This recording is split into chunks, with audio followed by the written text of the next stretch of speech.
senses of this. Listen, ye children of immortal bliss, even those that dwell in higher spheres. দেবতাগণ যদি আছেন তোমরাও শোনো। কি শুনবো? বেদাহম পুরুষম মহান্তম, I have realized that infinite being. অনন্ত একটি সত্তা আছে, কিংবা জ্ঞান মহারাজের কথায় একটা কিছু আছে, জানেন, একটা আছে।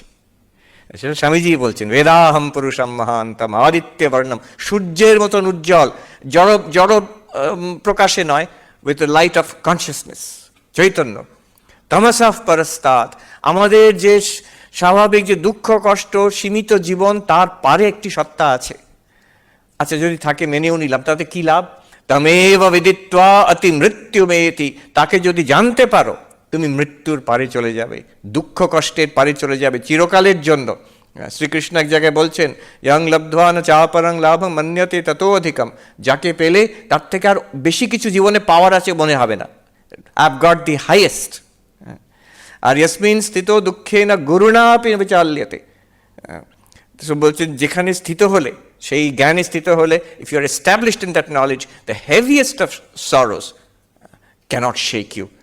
এরকম একটা জিনিস আছে, তাকে পাওয়া যায়, আর তাকে পেলে দুঃখের পারে যাওয়া যায়, আনন্দ প্রাপ্তি হয়, দুঃখ নিবৃত্তি, আনন্দ প্রাপ্তি।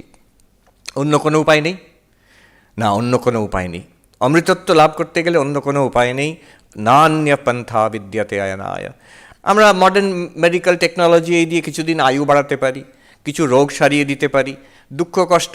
হ্যাঁ, এ আছে সাংখ্যকারিকার প্রথম যে কারিকা, দুঃখত্রয় অভিঘাতাৎ বলে, হ্যাঁ, জিয়া সতদপঘাতকে হেতু, তো বলছেন সেখানে দৃষ্টে সাপার্থ আছে, সেখানে বলছেন সে সাংখ্যকারিকাকার ঈশ্বরকৃষ্ণ বলছেন যে বিভিন্ন রকম দুঃখের দ্বারা মানুষ পীড়িত হয়, তার থেকে কি করে বেরোতে পারি এই একটা তাদের জিজ্ঞাসা থাকে। হ্যাঁ, কী করে তাকে দুঃখকে কী করে তাড়াতে পারি, how can be get rid of sorrow from our lives. But the question arises যে দৃষ্ট উপায় তো আছে, এই জগতে তো অনেক কিছু উপায় আছে by which I can overcome my sorrow. তাহলে একটা অদৃষ্ট, একটা আধ্যাত্মিক ব্রহ্মজ্ঞান, ঈশ্বর লাভ, এসব কী দরকার? সেখানে বাচস্পতি মিশ্র, তার একটা খুব সুন্দর তত্ত্ব কৌমুদি বলে কমেন্ট্রি আছে। সেই কমেন্ট্রিতে তিনি বলছেন, ডিটেলস দিচ্ছেন কী কী উপায় আছে। তো বলছেন মন খারাপ হলে মনোরঞ্জনের উপায় আছে। আজকাল তো টিভি, মোবাইল, সব, মনে যদি বোরিং লাগে তো অনেক রকম মনোরঞ্জন, you can keep yourself engaged. শরীর খারাপ হলে বৈদ্যাদি আছে, বৈদ্যর কাছে যাওয়া যায়। আর বলছেন যে সামাজিক কোনো অসুবিধা হলে বলছে পলিটিক্স আছে, ল আছে, আইন আছে, এসব আছে। তা এইসব জিনিস থাকতে আমার দুঃখ তো এইসব দিয়ে সামলাতে পারি। বলছে না, একান্ত অত্যন্ত অভাবাৎ, যত রকমভাবেই আমরা চেষ্টা করি শেষ পর্যন্ত সব দুঃখ চিরকালের জন্য চলে যাবে, ইটস নট পসিবল। এটা আমরা জানি, এটা হবে না। আর যে শিওরলি হবে, যে আমার ওষুধ খেলে যে শরীর ঠিক হয়ে যাবে, দ্যাট অলসো আই ক্যানট সে। এই কোভিডেই দেখা গেল।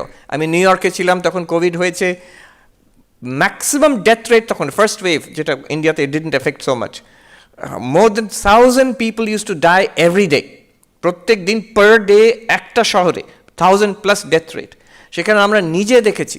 আমাদের ওখানে ভক্ত একজন আছেন, খুব সিনিয়র, স্বামী পবিত্রানন্দজির শিষ্য।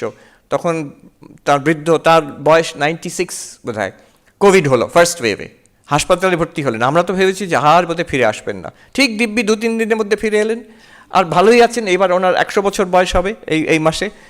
আর এদিকে আমরা কতজন ইয়াং মেন, উইমেন মারা গেলেন। অত্যন্ত একান্ত, কোনো শিওরিটি নেই যে আমরা এই যে জাগতিক উপায়তে দুঃখ ত্রাণ পাবো বলে। ভগবান বুদ্ধের প্রথম যেটা সিদ্ধান্ত, দুঃখম দুঃখম সর্বম দুঃখম। তো এই দুঃখের পারে যাওয়ার উপায় আধ্যাত্মিকতা। ওই জ্ঞান মহারাজের কথায় কিছু একটা বস্তু আছে, তাকে পেলে কিন্তু দুঃখের পারে যাওয়া যায়। আর প্রমাণ কি? প্রমাণ হচ্ছে যারা সাধকগণ, যারা হাজার হাজার বছরে, বিশেষ করে এই দেশে আর পৃথিবীর সব ধর্মতেই আছেন, যারা উন্নত সিদ্ধ সাধক মহাপুরুষ, যাদের আমরা শ্রদ্ধা করি, তাদের কিন্তু there is one thing common to them. None of them have ever said that yes, I have realized God, I am ব্রহ্মজ্ঞান হয়ে গেছে, ভগবান লাভ হয়ে গেছে, সবই হয়েছে, খুবই ভালো, কিন্তু আমার অনেক কমপ্লেন আছে এখনো, জীবনে আমার 10-15টা প্রবলেম এখনো রয়ে গেল। একজনও বলেননি। তারা একটা জিনিস common, they are all different from each other, great spiritual masters of different religions, কিন্তু one thing is common, that they have gone beyond sorrow. তারা একটা অদ্ভুত তৃপ্তি লাভ করেছে, that is something common to all of them. একটা কথা বলি, there is a term holy envy, একটা আধ্যাত্মিক জেলেসি একটা। কেমন? আমার মনে আছে যে এক সময় আমরা স্বামী ভূতেশানন্দজি মহারাজ, দ্বাদশ প্রেসিডেন্ট ছিলেন, তাকে প্রণাম করতে যেতাম। তিনি আনন্দময়, খুব মানে there was a tremendous influence which he had on all of us. তো ওনাকে প্রণাম করছি। একদিন আমার মনে হয়েছিল যে আচ্ছা, এনার যেটা আছে, কিছু একটা এনার আছে, এনার যেটা আছে ওটা পেলে কি সুন্দর হতো, কি ভালো হতো। So this a kind of spiritual jealousy, যে এই জিনিসটা আমার যদি থাকতো, এই যে একটা, তার কোনো নাম নেই, সামথিং ইনক্রেডিবল, সামথিং ডিপ, বোঝা যায় something that is the most important thing in life. Thakur বলতেন যে যতগুলো শূন্য বসাও, তার টোটাল ভ্যালু শূন্য, কিন্তু সেই শূন্যর সামনে যদি এক বসিয়ে দেওয়া হয়, তারপরে প্রত্যেকটা শূন্যর ভ্যালু আসবে, 10 হবে, 100 হবে, 1000 হবে, but you need that one. আর তারপরে কোনো শূন্য না থাকলেও কিন্তু একটা থেকে যাবে। সেই একটা হচ্ছে দিস স্পিরিচুয়াল রিয়েলাইজেশন, ব্রহ্মজ্ঞান, সে পুরুষম মহান্তম, যাই বলুন, ওই একটা কিছু বস্তু আছে।